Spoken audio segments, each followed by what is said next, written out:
কি ফিলিস্তিন নামটা শুনে এড়িয়ে যাচ্ছেন? যান, এড়িয়ে যান। কেননা ফিলিস্তিন তো আর আমাদের বাংলাদেশ না। কোনো সমস্যা নেই, এড়িয়ে যান। কিন্তু একটা কথা মনে রাখবেন, সেই কাল কিয়ামতের দিন যখন আল্লাহ আপনাকে প্রশ্ন করবে, তখন কি করবেন? কি করবেন যখন জিজ্ঞাসিত হবেন যে কেন আপনি মজলুম ফিলিস্তিনদের পাশে থাকেননি? জানি উত্তর দিতে পারবেন না, কারণ আপনার নিজেরই জানা নেই এর উত্তর কি হবে। এখন হয়তো বলতে পারেন যে আমি কি করে ফিলিস্তিনে গিয়ে মজলুমদের পাশে থাকব, কি করে এত দূর গিয়ে সাহায্য করব?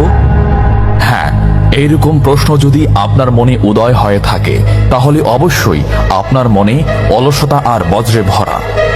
এই আধুনিক যুগে অস্ত্রের চেয়ে পাওয়ার হচ্ছে মিডিয়া, তাই মিডিয়ায় বেশি বেশি করে তা প্রচার করুন। হ্যাশট্যাগের মাধ্যমে প্রতিবাদ করুন।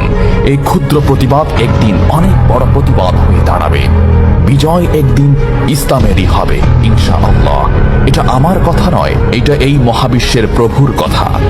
একটা কথা মনে রাখবেন, ক্ষুদ্র ক্ষুদ্র বালিকণা, বিন্দু বিন্দু জল গড়ে তুলে পাহাড় পর্বত, সাগর অতল।